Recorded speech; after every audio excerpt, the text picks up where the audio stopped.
You know what separates the people who walk into a room and own it from the ones who just hope things go well? It's not luck.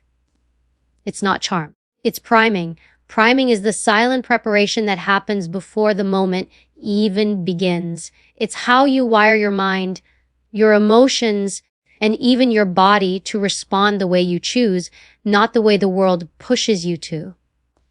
Before you speak, before you negotiate, before you walk into that meeting, that interview, that relationship, you've already told your brain how to perform.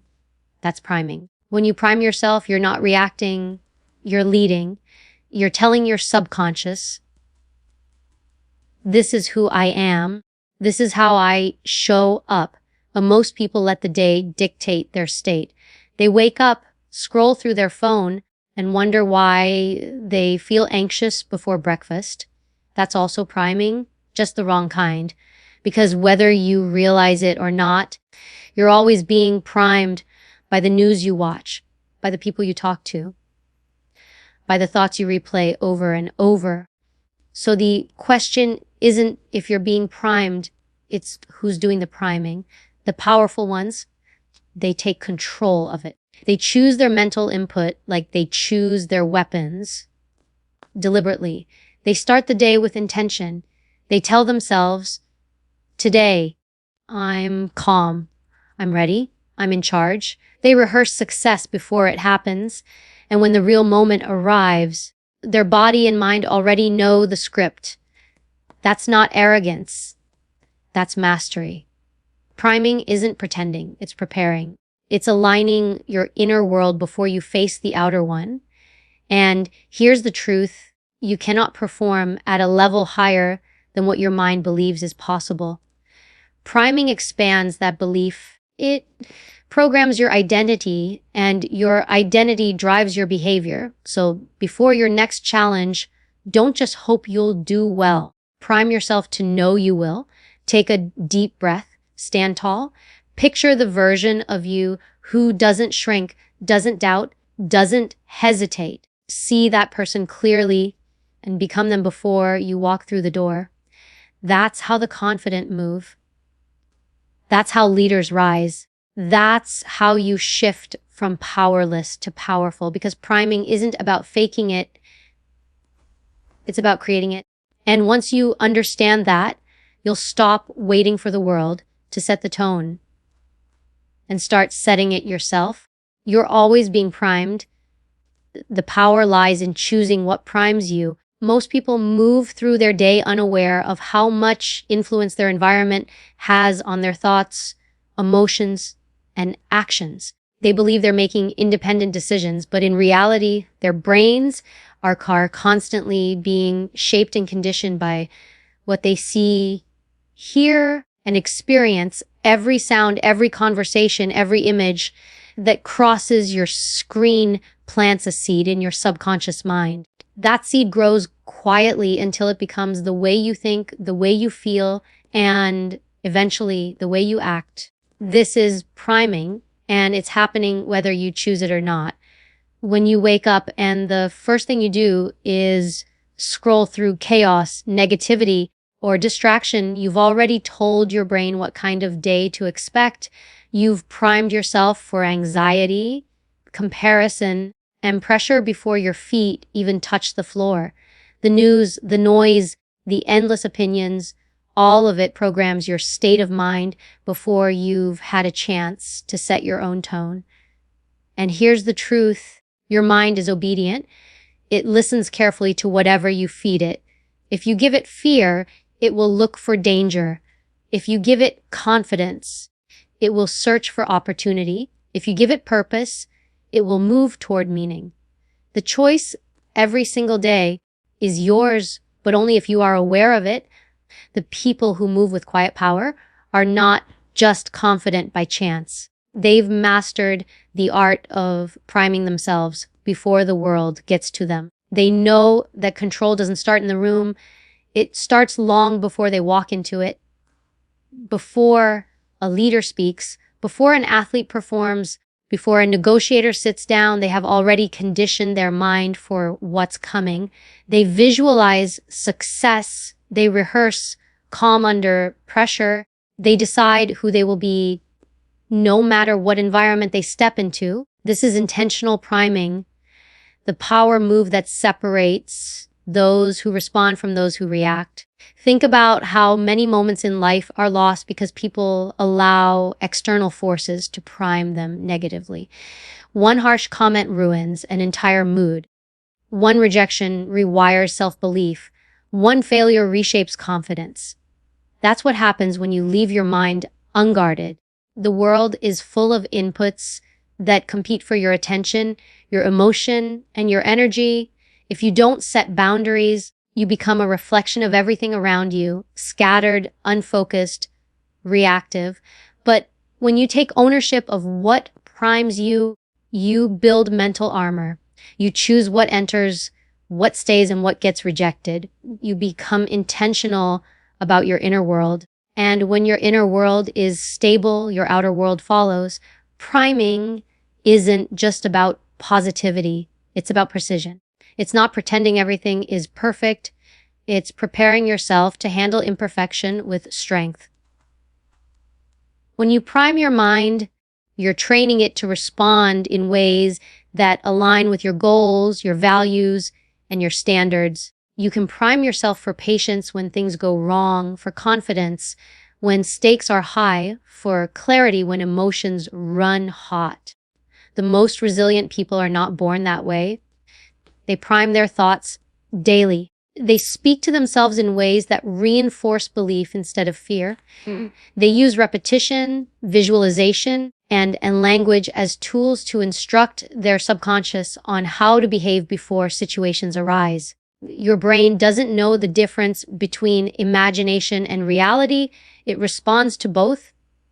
When you imagine yourself succeeding, calm under fire, focused under pressure, your brain starts building that pattern as if it's real. So when the real moment comes, you don't panic. You perform. That's why priming is power. It's a silent form of leadership over yourself. You're not waiting for circumstances to dictate your reaction. You've already designed your reaction ahead of time. That's how mastery is built, not in the big moments, but in the invisible preparation leading up to them. Every conversation you have, every song you play, every piece of content you consume is a form of priming. You're training your nervous system without realizing it. When you watch something that fuels aggression, your energy shifts. When you listen to something that inspires calm, your body relaxes. Your brain takes cues from your surroundings and translates them into emotion. This means your environment is constantly teaching your mind how to behave. So you must ask yourself, what kind of environment are you allowing to shape you? Who are the people around you? What language do they use? What kind of energy do they bring? Because all of that seeps into you whether you invite it or not. Priming is about reclaiming that influence. It's about designing your environment and your mindset with intention. Start small. The words you use with yourself in the morning, the tone you set before you speak to others, the kind of information you expose your brain to before a challenge. Each one of these is a form of mental conditioning. When you begin your day with strength-based thoughts, not affirmations that feel fake, but truths that reinforce capability, you set a psychological baseline. You tell your brain, this is who I am. This is how I will operate today. From that moment on, everything you encounter has to go through that filter. If you don't prime yourself, someone else will. Society will, media will, circumstances will. You'll be driven by forces you don't even recognize, reacting to emotions you didn't choose, wondering why you feel powerless in your own life. But when you decide to prime consciously, you take that power back.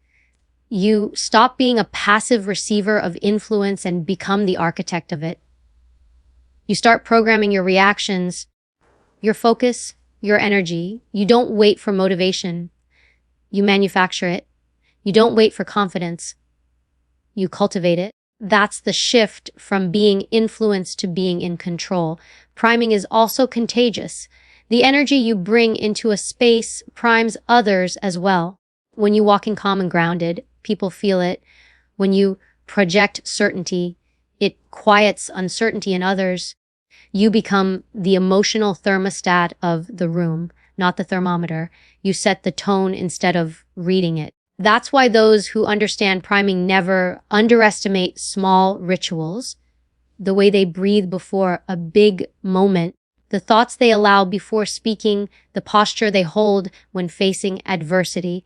Those habits are not trivial. They are the micro primers that define how you show up. It's easy to overlook priming because it's invisible. You can't see it, you can't measure it, and it doesn't happen in public. But every elite performer, every grounded leader, every composed communicator knows it's the difference between chaos and control. They don't step into situations unprepared emotionally or mentally. They don't leave their reactions to chance. They have already walked through the moment in their minds. They have already decided who they'll be regardless of what happens. That's what allows them to move with quiet confidence while others stumble through uncertainty. Priming isn't pretending, it's preparing your mind for mastery. There's a big difference between acting confident and being ready. Acting is surface level. It fades the moment you're tested. Preparation, on the other hand, builds something internal, something unshakable. When you prime yourself, you're not faking confidence, you're training your brain to recognize power before the moment demands it. You're building a blueprint for how you'll think, feel, and act when life throws challenges your way. Most people wait until they're in the middle of pressure to figure out how to respond. But those who understand the art of priming do the work before the moment begins. They don't hope to perform well. They can condition themselves to perform well. Priming is about programming your internal environment so that when you face an external storm, you stay in control. It's mental conditioning. It's the quiet repetition of thoughts and emotions that eventually become automatic behaviors. When you prime, you're teaching your brain what normal feels like under pressure. You're telling it, when this situation comes, this is how we respond. Over time, your nervous system begins to believe it. That belief becomes reflex. That reflex becomes confidence. Confidence isn't born in the moment. It's built in the preparation leading up to it. The problem with pretending is that it relies on illusion. You can fake confidence for a few minutes, but the body doesn't lie. If your heart races, your voice shakes, or your thoughts spiral, the truth comes out. Pretending masks fear, but priming transforms it. It turns nervous energy into focused energy. It replaces doubt with direction. The more you prime, the less effort it takes to access composure. You start walking into rooms differently. You speak with clarity, not because you're forcing it, but because your mind has already practiced it hundreds of times in silence. Priming doesn't just happen in grand rituals. It's in the small, consistent acts you repeat every day. The music you play before a big moment. The way you breathe before you enter a conversation that matters. The tone you set when you look in the mirror. The words you use to describe yourself before the world does. Those are not random habits. They're commands to your subconscious.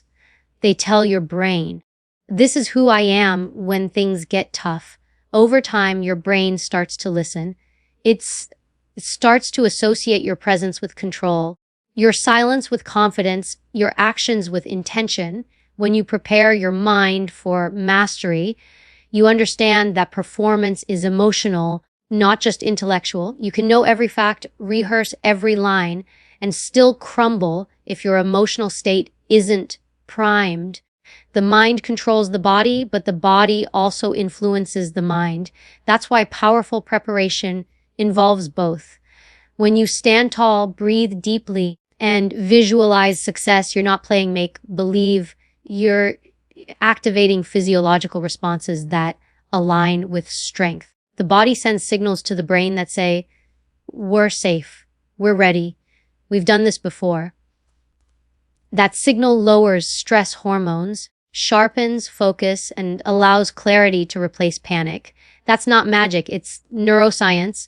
Every professional who performs under pressure understands this process intuitively.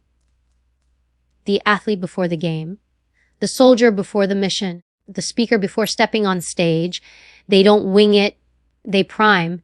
They repeat affirmations not because they're superstitious, but because they're strategic. They know that the first battle happens internally. If they win that one, the external battle becomes manageable. Preparation turns potential into performance. Without it, even the most talented person becomes unpredictable under stress. Pretending is fragile. It cracks under scrutiny. Preparation is solid. It strengthens with repetition.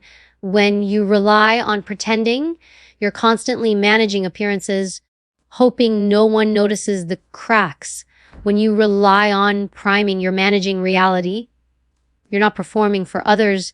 You're conditioning for yourself. That difference changes everything. You don't have to fake calmness when you've trained for chaos. You don't have to force confidence when you've rehearsed composure. You don't have to act brave when your body already knows how bravery feels.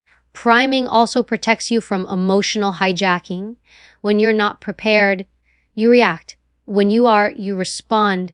That's mastery, responding intentionally instead of reacting impulsively. It means your emotions don't dictate your behavior, your preparation does. When someone tries to provoke you, your mind stays steady because it's been there before. When a situation feels uncertain, you don't crumble because you visualized uncertainty and practiced staying grounded. The more you expose yourself to mental rehearsals, the less the unknown frightens you. Priming takes away the element of surprise by replacing it with familiarity. Your brain doesn't differentiate between a vividly imagined experience and a real one. When you visualize handling pressure calmly, your brain wires that pattern as if it already happened. The next time you face a similar situation, your body responds in alignment with that rehearsal. This is why elite performers spend hours visualizing success. They're not daydreaming. They're building neurological memory. They're constructing mental pathways that lead to composure, accuracy, and dominance under pressure. That's preparation. That's mastery. Priming also reshapes your identity. Every time you tell yourself who you are and back it with aligned actions, you rewrite your subconscious programming. If you say, I'm focused, and your actions reflect that, your mind integrates it as truth. Over time, your identity shifts. You stop trying to become confident. You simply are. You stop forcing discipline. You naturally operate with it. The repetition of intentional priming turns effort into instinct. It's how transformation happens quietly without grand announcements. It's inner evolution. Many people want results without repetition. They want confidence without conditioning, control without training, composure without trial. But mastery doesn't work that way. The small habits, the morning thoughts, the evening reflections, the pre-performance rituals are what build that invisible strength. It's the private work that makes public excellence look effortless. You can't fake that kind of presence. It's earned in silence long before the moment of execution. Priming teaches you to take ownership of your internal dialogue. The words you use matter. Saying, I hope I do well primes uncertainty. Saying, I am ready for this primes conviction. The language you choose tells your brain how to interpret challenge. Replace hesitation with certainty, and your mind begins to follow. That's why powerful people are intentional with self-talk. They understand it's not motivational fluff, it's mental coding. Every phrase plants an instruction. Over time, those instructions become identity, and identity drives behavior. There's also a deeper layer to priming. It's not just about success, but emotional stability. Life will test you. You will face loss, rejection, and unexpected shifts. Priming helps you build a foundation that doesn't collapse when things fall apart. It gives you a reference point of control, a familiar place to return to when chaos hits. You've trained your system to find balance in imbalance. That's what allows some people to stay composed while others fall apart under the same pressure. The difference isn't luck, it's preparation. Priming is mental discipline disguised as simplicity. It's the art of setting your emotional thermostat before the world does it for you. You create the energy you want to bring. You prepare your reactions before they're tested. You align your mind and body with your purpose before anyone questions it. And when you do that consistently, you stop performing for approval and start operating from power. Control the tone before the world sets it for you. Every space you enter carries energy, emotion, and influence. If you walk in unprepared, that energy decides how you feel, how you act, and how you perform. Most people walk through life reacting to what's around them. They absorb the mood of others, the tension of the environment, the chaos of the world, and then wonder why they feel drained, distracted, or defeated. But those who truly understand power know this. Whoever controls the tone controls the direction. The tone is the emotional temperature of any interaction, and if you don't set it, someone else will. The strongest person in the room is not the loudest. It's the one who defines the atmosphere without saying a word. You've felt it before. You walk into a room and immediately sense tension, even if no one is speaking. Or maybe you've seen how one calm, confident person can diffuse chaos simply by being composed. That isn't luck, it's control. It's the ability to influence the emotional rhythm of a space. This is not about dominance or manipulation. It's about self-command. When you master your internal tone, you naturally shape the external one. People take cues from emotional steadiness. The calmer you are, the more grounded others become. The more certain you appear, the more certainty others borrow from you. It's a silent form of leadership that doesn't rely on titles or authority. It relies on presence. The tone you set begins long before you speak. It starts with your posture, your breath, your focus, your energy. You can feel when someone enters a room fully aligned within themselves.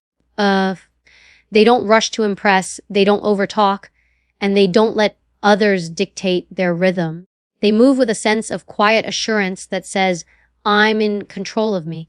That level of composure makes others adjust to your pace. Without realizing it, they slow down, listen closer, and follow your emotional lead. That's the subtle art of controlling tone. Your energy dictates the flow before your words do. The mistake most people make is waiting for circumstances to feel right before they act right. They wait for calm situations to be calm, for positive people to feel positive, for validation to feel confident. But that approach gives your power away. The environment becomes the master, and you become its subject. When you control the tone, you flip that dynamic. You tell the environment how to behave by deciding how you'll behave first. You don't need the world to be peaceful to feel peace. You don't need approval to be confident. You create those states internally, and the external world adapts to you. Controlling tone requires awareness. You have to know what emotional state you're bringing into a situation. You have to recognize your triggers, the people, topics, or energies that pull you out of control, and learn to regulate them. This doesn't mean suppressing emotion. It means mastering response. If you're in a meeting and tension rises, your first instinct might be to match that energy. But when you control tone, you pause, you breathe, and you choose. That pause is where power lies. It's the moment where you decide whether to escalate chaos or restore control. The person who stays calm longest wins, not because they overpower others, but because they never surrender their inner state. Setting tone also means leading with intention. Before you step into any situation, ask yourself, what energy do I want to bring? What outcome do I want to create? How do I want people to feel after interacting with me? Those questions prime your subconscious. They help you align your mind and body with purpose. When you set your tone intentionally, you stop being pulled by emotions and start directing them. People who do this don't just influence rooms, they transform them. They walk into conflict and create clarity. They enter fear-filled spaces and generate courage. They turn tension into trust. Not because they're special, but because they understand energy is contagious, and they choose to be the source, not the receiver. Think about conversations that spiral out of control. They usually start with someone reacting emotionally, the other person mirroring that reaction, and suddenly the tone of the entire discussion becomes hostile. Now imagine one person in that same situation who stays grounded, whose voice stays measured, whose body language stays open. The energy shifts. The other person begins to regulate too, not consciously, but instinctively. That's emotional leadership. That's tone control. You're not forcing peace. You're embodying it so strongly that others adjust to it.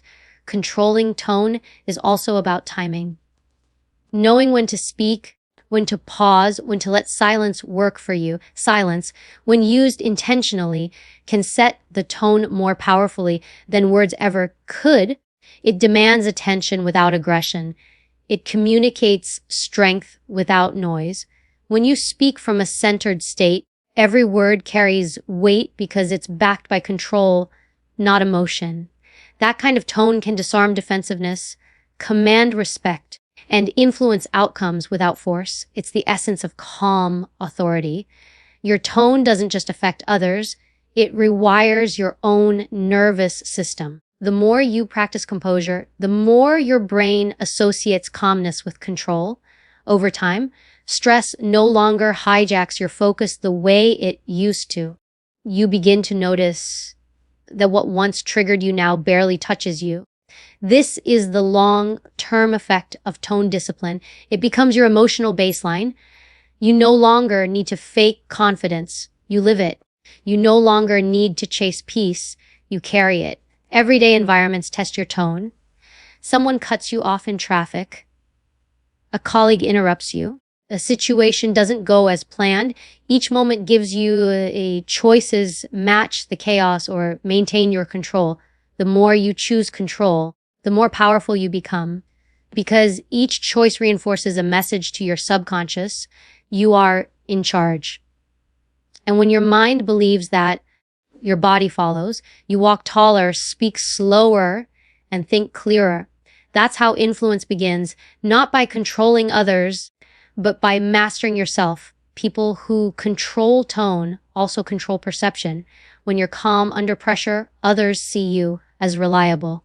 When you don't react emotionally, they trust your judgment. When your tone stays even, they project authority onto you, even if you never demand it. That's why composure is often mistaken for confidence. It looks the same from the outside. But the truth is, composure is deeper.